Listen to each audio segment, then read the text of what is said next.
Nah, pada hari ini kita akan berbicara mengenai Pancasila sebagai nilai, moral, norma, sistem filsafat, etika politik. Ini ada banyak banget apa namanya itu materi yang kita coba gabungkan jadi satu ini. Aduh, Febri membelah kue.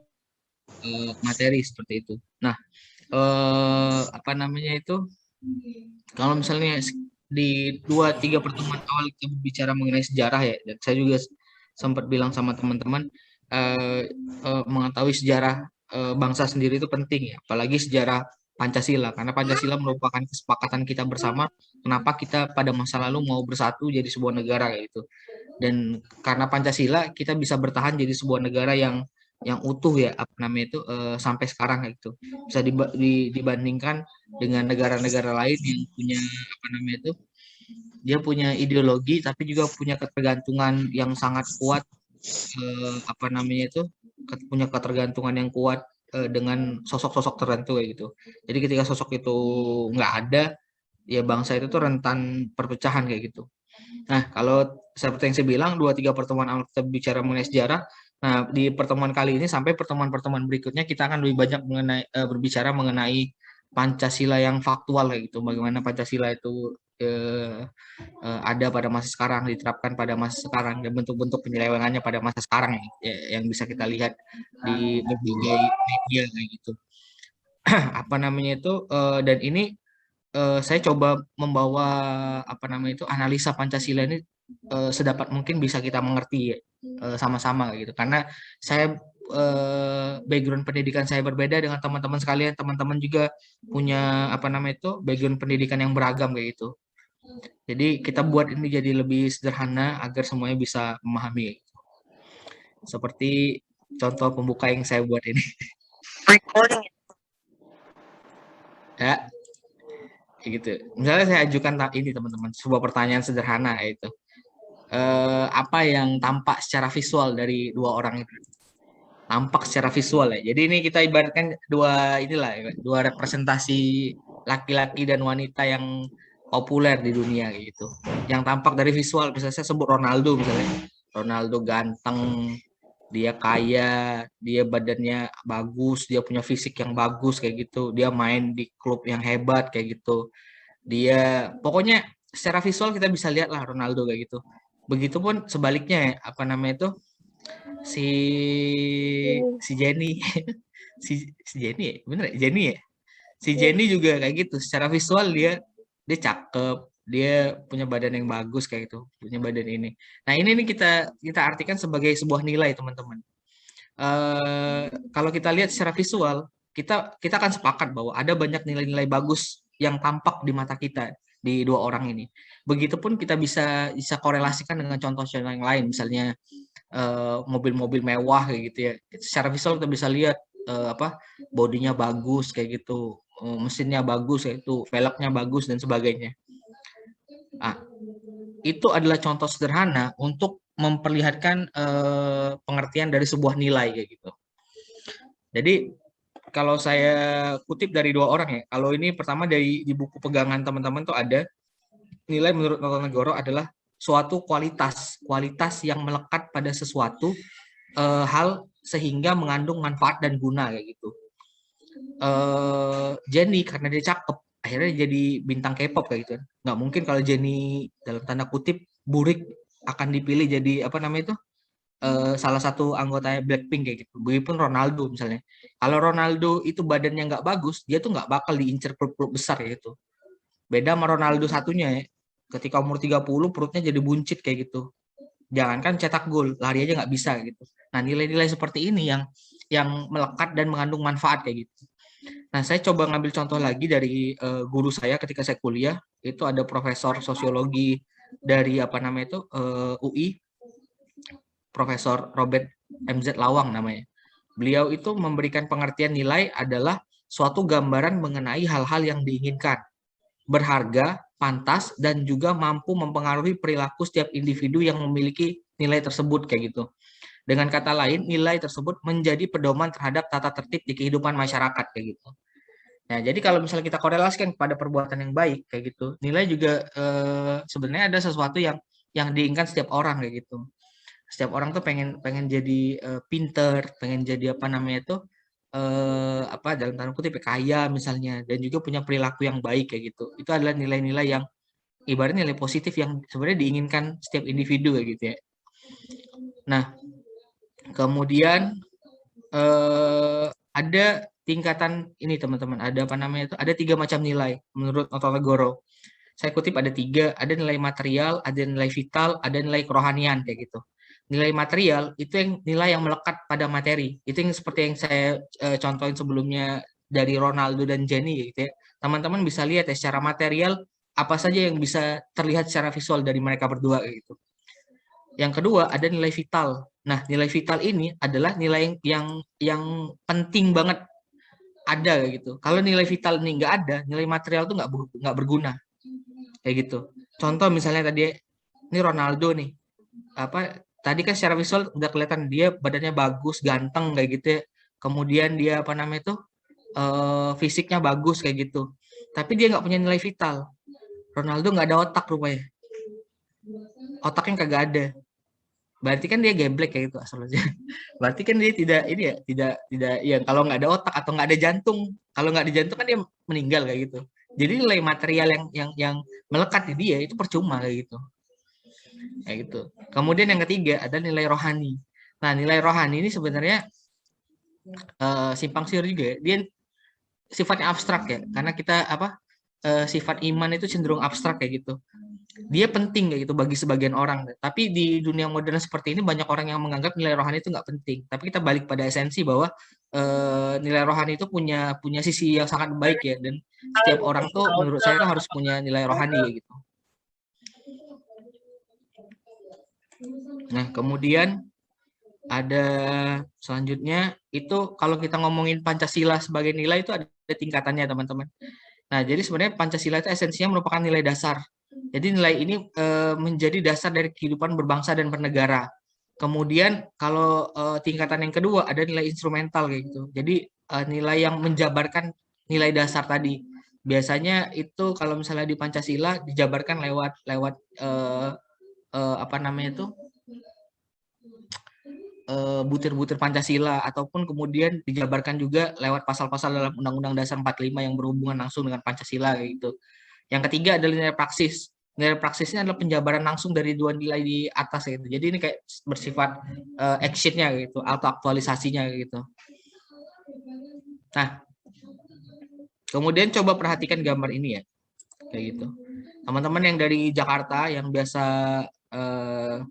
menggunakan KRL mungkin sering juga melihat apa namanya itu fenomena seperti ini ya. Ada ibu-ibu, nenek-nenek misalnya, atau ibu-ibu yang membawa anak, atau ibu hamil yang kemudian nggak dapat tempat duduk kayak gitu. Kemudian para laki-laki ganteng yang duduk di sini itu pura-pura nggak tahu gitu. Ada yang pakai headset, ada yang pura-pura tidur, ada yang pura-pura baca buku kayak gitu. Ya, ini mungkin fenomena yang kayaknya masih sering terjadi ya. Waktu saya tinggal di Jakarta juga saya beberapa kali nemu fenomena seperti ini kayak gitu.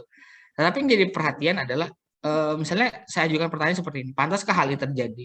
Jawabannya jelas mungkin nggak pantas kayak gitu ya. Tetapi misalnya menurut pendapat kalian, kira-kira orang-orang yang duduk ini kira-kira patutnya tuh dikasih sanksi apa? Dikasih hukuman apa gitu? Gak ada. Gak ada yang bisa ngasih mereka sanksi karena nggak ada aturan tertulis kayak gitu yang memberikan ini. Makanya kita kembali ke norma, teman-teman. Kalau misalnya tadi secara hukum positif kayak gitu tuh, hal tadi tuh nggak ada ini ya, nggak ada apa namanya itu, nggak ada hukuman seperti itu. Tapi kalau kita balikin secara norma, apalagi norma yang berlaku di Indonesia itu cenderung merupakan hal-hal yang kurang patut seperti itu ya. Jadi norma itu adalah aturan, kaidah, petunjuk, pedoman yang harus dipatuhi oleh manusia agar perilakunya tidak menyimpang. Sedangkan bagi para pelanggar akan mendapatkan sanksi sesuai dengan aturan yang telah disepakati gitu. Nah, biasanya aturannya itu beda-beda gitu ya. Misalnya yang tadi orang-orang tadi itu paling cuma dapat apa namanya itu sanksinya itu cuma dapat apa namanya itu sanksi sosial gitu. Misalnya beberapa orang-orang lain yang melihat peristiwa itu akan melotot ke arah mereka gitu, atau akan coba menegur kayak gitu terkait tindakan mereka. Nah, saya coba kutip salah satu sosiologis ya, ahli sosiologi bernama Bellbaum. Dia menyatakan bahwa norma sosial merupakan sebuah alat yang digunakan untuk mengatur tiap individu yang ada dalam suatu lingkungan masyarakat agar bertindak maupun berperilaku yang sesuai dengan sikap dan keyakinan tertentu yang berlaku dalam lingkungan tersebut. Nah, perlu diketahui teman-teman, norma juga sangat-sangat bergantung pada budaya tertentu kayak gitu ya. Jadi apalagi Indonesia nih yang terdiri dari berbagai macam budaya di tiap daerah, kadang-kadang norma tertentu itu tidak berlaku di tempat lain kayak gitu. Misalnya terkait masalah kesopanan kayak gitu ya, mungkin bagi orang Jawa berbicara dengan nada yang keras itu adalah bentuk tindakan yang tidak sopan pada orang tua. Tetapi bagi masyarakat di luar Jawa gitu, misalnya masyarakat di pesisir atau di Sumatera, ngomong dengan nada yang agak keras itu sebenarnya hal yang biasa gitu. Jadi ini ada aspek yang berbeda gitu terkait ini. Nah, kalau di Indonesia sendiri umumnya norma itu dilihat dari 4 aspek. Pertama ada norma agama, 2 norma adat, 3 norma moral, 4 norma hukum kayak gitu. Nah, kalau norma agama ini kan berkaitan sama agama ya. Biasanya itu kaidah-kaidah itu tertulis dalam kitab suci. Dan ini berbeda antara agama satu dan agama yang lain. Nah, tapi biasanya kalau agama itu konsekuensinya tuh nggak main-main ya. Kalau kita percaya pada agama tertentu kayak gitu. Contoh misalnya saya Islam kayak gitu ya. Dalam Islam itu ada tindakan-tindakan yang dilarang dan diperbolehkan dalam agama. Kalau misalnya yang dilarang, itu tuh konsekuensinya tuh jelas kayak gitu. Dan konsekuensinya tuh kadang-kadang agak mengerikan. Misalnya konsekuensinya kalau misalnya saya menduakan Tuhan kayak gitu, sanksinya adalah neraka kayak gitu dan lain-lain ya gitu ya. Ada aturan lain juga diatur sih dalam agama gitu, terutama yang menyangkut masalah hubungan antara manusia dengan Tuhan kayak gitu. Yang kedua adalah norma adat. Norma adat ini adalah biasa juga norma yang tidak tertulis ya, dan hanya berlaku pada adat tertentu saja gitu. Seperti yang saya bilang tadi teman-teman, saya dulu pernah ke Ternate ya. Di Ternate itu ada seseorang pernah bilang ke saya, ketika orang tua berbicara sama kamu, ketika kamu akan mengiyakan, jangan berkata iya. Kalau kamu berkata iya, kamu akan ditempeleng katanya. Karena itu adalah jawaban yang tidak sopan. Jawaban yang sopan adalah menjawab saya. Kamu harus jadi orang baik ya, saya Pak. Jadi ngomong saya gitu. Jadi, tapi ini kan nggak berlaku tempat lain, hanya berlaku di situ saja ya. Bagaimana tapi intinya kebanyakan ada tuh ini ya pengaruhnya tuh positif kayak gitu. Dan kita bisa korelasikan dengan berbagai macam contoh adat yang lainnya. Yang kedua moral gitu. Nanti moral kita pelajari slide selanjutnya. Ini kebanyakan berkaitan sama hal-hal yang sebenarnya secara universal tuh dianggap baik kan pada kehidupan manusia gitu.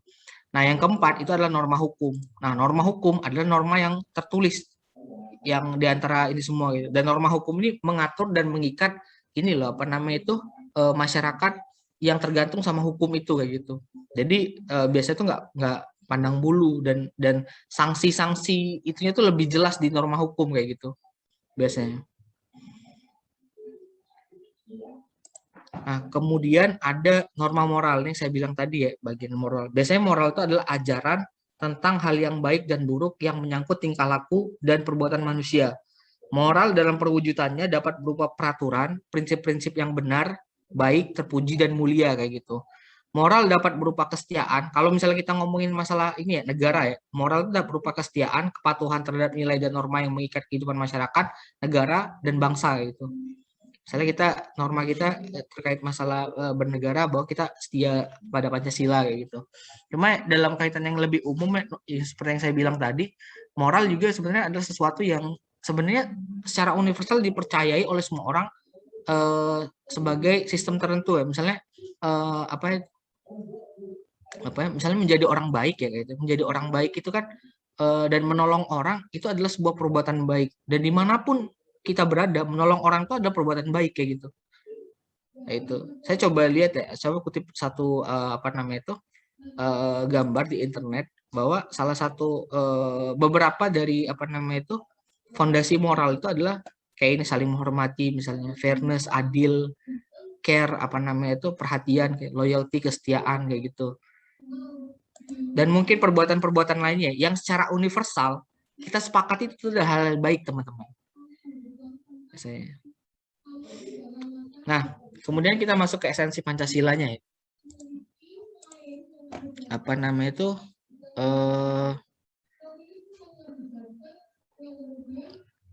Apa namanya itu? Nilai yang terkandung dalam Pancasila gitu. Jadi sebenarnya ini berupa ini ya, apa namanya itu penjabaran dari sila-sila yang ada di Pancasila itu sendiri. Misalnya yang pertama, nilai ketuhanan yang Maha Esa mengandung arti adanya pengakuan dan keyakinan bangsa Indonesia terhadap adanya atau eksistensinya Tuhan sebagai pencipta alam semesta gitu. Kemudian ada nilai kemanusiaan yang adil dan beradab mengandung arti kesadaran sikap dan perilaku sesuai dengan nilai-nilai moral dalam kehidupan bersama atas dasar tuntutan hati nurani dengan perlakuan suatu hal sebagaimana mestinya. Kemudian ada nilai persatuan Indonesia yang mengandung makna usaha ke arah bersatu dalam kebulatan rakyat untuk membina rasa nasionalisme dalam negara kesatuan Republik Indonesia. Kemudian yang keempat, ada kerakyatan yang mengandung makna suatu pemerintahan dari rakyat, oleh rakyat, untuk rakyat, dengan cara musyawarah mufakat melalui lembaga-lembaga perwakilan. Yang kelima, nilai keadilan sosial bagi seluruh rakyat Indonesia mengandung makna sebagai dasar sekaligus tujuan, yaitu tercapainya masyarakat Indonesia yang adil dan makmur kayak gitu. Ini berupa nilai yang ada Pancasila sebenarnya merupakan penjabaran dari sila-sila itu sendiri ya, dan sepertinya ini apa namanya itu mudah untuk dipahami ya. Gitu. Nah, kemudian bagaimana melihat Pancasila sebagai sistem filsafat kayak gitu. Jadi kalau kita ngomongin filsafat sebagai sebuah ini ya, sebuah ilmu kayak gitu, kita akan dibenturkan pada sesuatu yang cukup rumit ya, karena ini menyangkut tentang bagaimana pola pikir seseorang dalam melihat sesuatu gitu. Dari aspek etimologi sendiri kan filsafat itu kan berarti ini ya, apa mencintai kebijaksanaan kayak gitu. Atau dari pengertian yang saya coba kutip, filsafat adalah pengetahuan dan penyelidikan dengan akal budi mengenai sebab-sebab, asas-asas hukum, dan sebagainya daripada segala yang ada di alam semesta, ataupun yang mengetahui kebenaran dari arti adanya sesuatu ya gitu. Jadi filsafat tuh mencoba untuk mempertanyakan asal usul dari sesuatu, eksistensi dari sesuatu kayak gitu. Sehingga akan muncul berbagai macam pertanyaan yang itu harus dijawab secara ini ya, apa namanya itu empiris seperti itu. Namun saya coba cari ini ya, cara sederhana kayak gitu, bagaimana filsafat itu tuh bisa kita artikan. Jadi kita bisa artikan dia itu jadi kayak kerangka berpikir gitu. Kerangka atau cara berpikir atau cara pandang dalam memahami atau mendalami sesuatu. Filsafat seperti itu. Nanti teman-teman dari prodi-prodi tertentu itu kan biasanya dapat ini ya, apa namanya itu, mata kuliah filsafat, entah itu filsafat ilmu ataupun itu filsafat yang sifatnya lebih umum kayak gitu. Biasanya itu akan mengarah pada cara berpikir, mengarahkan cara berpikir karya itu lebih kritis dalam memandang atau melihat sebuah fenomena atau sesuatu seperti itu. Nah, kalau kita lihat ya, saya coba kutip pernyataannya Ruslan Abdul Ghani bahwa Pancasila merupakan filsafat negara yang lahir karena dia adalah kolektif ideologi. Dia adalah ideologi bersama dari seluruh bangsa Indonesia. Makanya ketika kita balik lagi ke apa namanya itu, ke proses persidangan di BPUPKI ya, yang menciptakan Pancasila itu mungkin secara konseptual adalah Bung Karno, tapi Pancasila yang kita ketahui sekarang itu merupakan hasil rembuk, hasil rapat, hasil diskusi dari semua anggota BPUPKI yang notabene-nya itu berasal dari berbagai yang notabene-nya merupakan perwakilan dari berbagai daerah atau kelompok yang ada di Indonesia pada waktu itu. Nah, dikatakan sebagai filsafat karena Pancasila merupakan hasil perenungan jiwa yang mendalam yang dilakukan oleh founding father kita, kemudian dituangkan dalam suatu sistem yang tepat kayak gitu. Nah, saya bilang tadi bahwa Pancasila dan juga Undang-Undang Dasar itu sebenarnya juga apa namanya itu ya bukan kerja satu dua orang ya, karena itu pekerjaan kolektif yang apa namanya itu yang didiskusikan, yang diperdebatkan ketika itu ya, yang apa dirumuskan oleh satu badan tadi. Gitu. Jadi setiap orang di dalam itu juga terlibat apa namanya dengan perumusan Pancasila sebagai ideologi negara. Nah, kemudian kalau kita lihat ya, bagaimana sebenarnya ciri-ciri Pancasila sebagai sebuah kesatuan filsafat, teman-teman bisa lihat di apa buku pegangan Pancasilanya. Jadi itu biasanya itu yang merupakan satu kesatuan kayak gitu. Jadi masing-masing sila itu nggak bisa dipisah teman-teman. satu sila diambil dari Pancasila, maka akan terjadi ketimpangan yang cukup besar dalam itu sendiri. Kemudian dia konsisten, koheren, dan tidak kontradiktif. Kayak gitu. Sama kayak ini ya, saling berhubungan dan bergantung. Jadi masing-masing sila itu punya urutan yang sudah tepat, dan dia itu berkesinambungan satu sama lain. Ada kerjasama antar sila dan memiliki tujuan yang sama. Nah, kalau kita lihat kira-kira hubungannya seperti ini ya, melihat Pancasila itu berdasarkan hierarkis piramidal, tapi melihatnya jangan seperti piramida yang umum, tapi melihatnya sebagai piramida yang terbalik, kayak gitu. Nah, bisa teman-teman lihat ya, bagaimana sila pertama itu menaungi, sebenarnya esensinya dia itu menaungi semua sila yang lain, kayak gitu. Ngelihatnya bukan dari sini ya, bukan dari piramida yang umum seperti ini, tapi piramida terbalik, kayak gitu. Jadi esensinya sila pertama itu menjadi penaung semua sila di bawahnya. Sila kedua diilhami oleh sila pertama, kemudian mengilhami sila ketiga. Penjelasannya di sini. Satuan dari sila tadi. Hierarkis piramidal yang terbalik ya sebenarnya.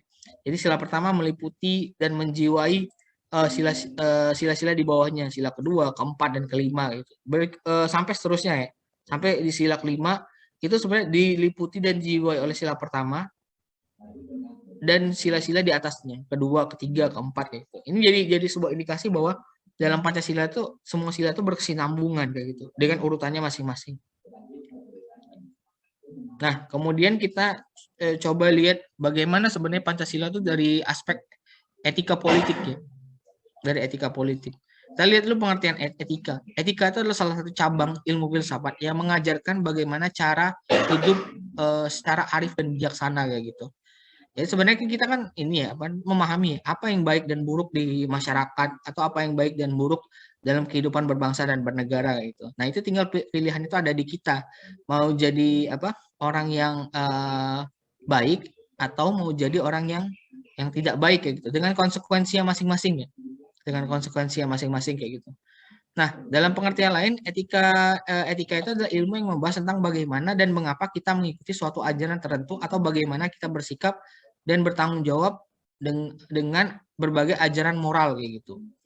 Nah, kalau kita korelasikan di politik, itu cukup ini ya, cukup kita gabungkan antara etika tadi, bagaimana cara hidup yang arif dan bijaksana, dengan bagaimana kita mengarungi atau menjalani dunia politik seperti itu. Jadi dia merupakan cabang dari filsafat politik yang membicarakan perilaku atau perbuatan-perbuatan politik yang dinilai dari segi yang baik atau buruk kayak gitu. Nah, ini jadi fenomena yang sangat penting ya, mengingat kalau kita lihat ya, pasca reformasi justru kan kritik besar dari tokoh-tokoh reformasi terhadap periode sebelumnya, Orde Baru, adalah etika politik yang tidak berjalan nih, selama masa Orde Baru kayak gitu.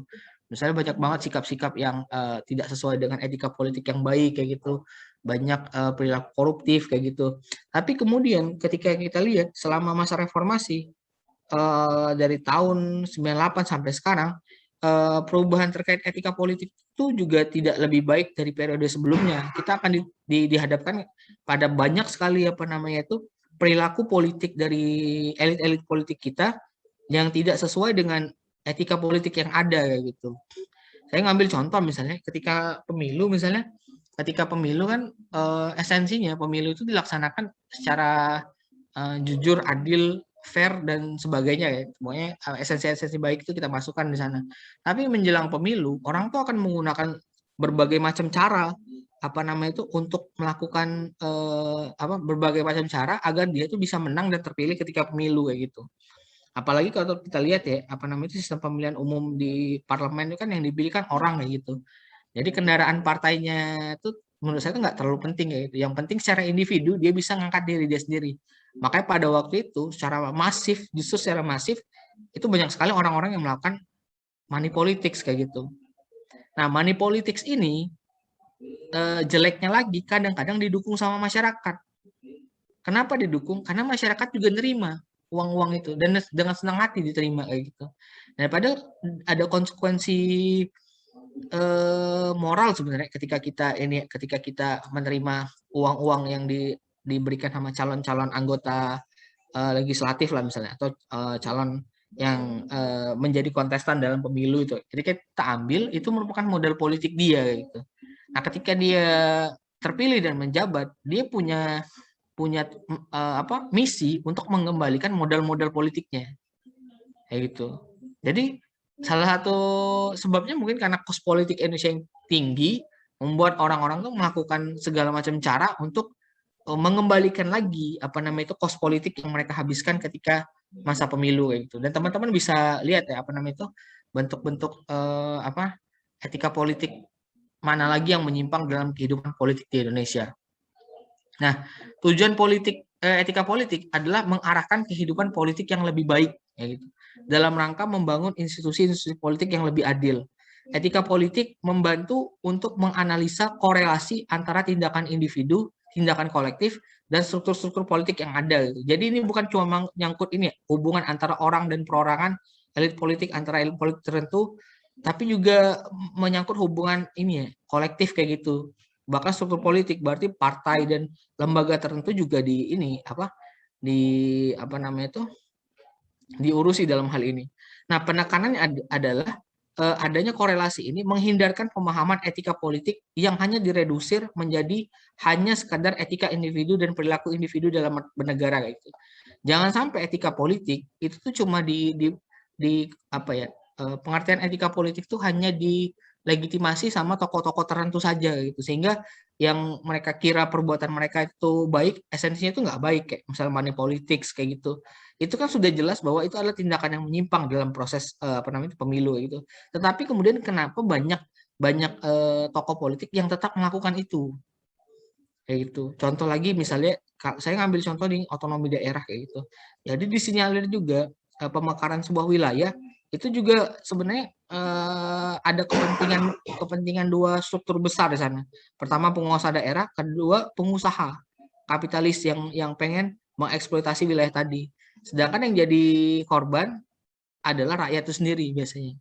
Kita lihat contoh-contohnya di beberapa kabupaten yang baru mekar kayak gitu. Nah, salah satu ini saya coba ngambil sebuah contoh betapa sebenarnya etika politik di Indonesia tuh kadang-kadang tuh nggak dilihat dari nggak dijadikan sebuah pedoman dalam berpolitik kayak gitu. Saya ngambil dinasti pilkada tahun 2020 kemarin. Sebenarnya fenomena dinasti politik ini kan sudah ada sejak lama gitu. Sejak awal sejak reformasi itu sebenarnya udah muncul terutama di daerah-daerah gitu ya. Ya gitu. Ini ada banyak banget teman-teman. Misalnya ada yang bapaknya jadi gubernur, kemudian istrinya jadi wali kota gitu. Anak-anaknya jadi anggota DPR kayak gitu. Nah, sebenarnya itu dalam proses demokrasi, hal itu diperbolehkan saja, sah-sah saja terjadi, asalkan dia terpilih secara demokratis kayak gitu. Tapi kan kalau kita lihat kalau kita lihat di lapangan ya itu nggak semulus seperti itu kan. Money politics, pengaruh dari tokoh-tokoh tertentu itu jadi hal yang sangat dominan ketika itu. Bahkan di satu provinsi malah kan banyak banget ada nama keluarga yang dominan, kayak di Banten ada dominasi dari keluarga Ratu Atun, atau di Sulawesi Tenggara itu ada dominasi dari keluarga Limpo kayak gitu ya. Di tempat saya juga di Sumatera Selatan misalnya tempo hari itu tuh gubernurnya itu namanya Alex Nurdin, anaknya itu jadi bupati kayak gitu. Kemudian anaknya sempat mau nyalon jadi gubernur juga setelah bapaknya gitu. Dan contoh-contoh yang lain ya, ada banyak contoh-contoh yang lain gitu. Ada ini keluarga siapa ini? Nah, ini juga nih teman-teman. Kenapa kemudian dinasti politik itu tidak dianggap tidak baik ya? Walaupun saya bilang tadi secara demokratis kalau dia terpilih itu nggak jadi masalah kan. Tapi persoalannya adalah secara realitasnya adalah ketika mereka menjabat itu justru ada muncul sebuah kolaborasi ya. Kolaborasi kotor kayak gitu, kebanyakan kolaborasi kotor dalam hal-hal tertentu untuk mendapatkan keuntungan tertentu. Yang notabene ini pasti korupsi, Pak. Kayak gitu. Makanya itu saya coba ngambil sebuah statistik dari Detik News yang dari KPK gitu ya. Jadi ada cukup banyak apa namanya itu dinasti politik yang kemudian berurusan sama KPK karena dituduh melakukan korupsi ataupun tindakan-tindakan lain yang merugikan negara itu. Ada Ratu Atut Koisia, ada Adriansa Bupati Tanah Laut, ada Ati Soeharti Wali Kota Cimahi, ada Kiai Haji nih, Fuad Amin, wah Kiai Haji. Bupati Bangkalan, ada Hartini, ada Edi Rumpoko, dan lain-lain ya. Ada banyak. Ini data per 2000 berapa nih?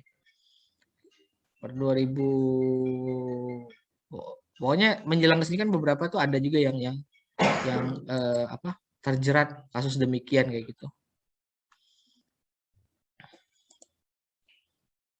Nah, sebenarnya kayak gini ya, kita coba menggabungkan bagaimana etika politik yang baik dan etika Pancasila dalam berpolitik kayak gitu. Ini jadi kayak secara sederhana bisa kita artikan ya. Etika Pancasila itu jadi kayak kacamata kita gitu. Jadi segala yang kita pandang dalam politik itu tuh berasal dari kacamata Pancasila gitu. Jadi kita mengarahkan bagaimana Pancasila bisa diterapkan dalam sebuah etika politik. Nilai-nilai etika dalam Pancasila terkait dengan bagaimana Pancasila itu bisa hadir dalam kehidupan manusia dan diterapkan dalam kehidupan tersebut gitu. Jadi ya, saya bilang tadi, secara sederhana kita coba contohin Pancasila itu adalah kacamata kita. Ya. Jadi cara pandang kita pada aspek-aspek tertentu, terutama di bidang politik, itu tuh itu tuh visualnya itu dari kacamata ini gitu. Nah, mungkin itu saja terkait materi kali ini. Selanjutnya bisa kita lanjut lewat diskusi.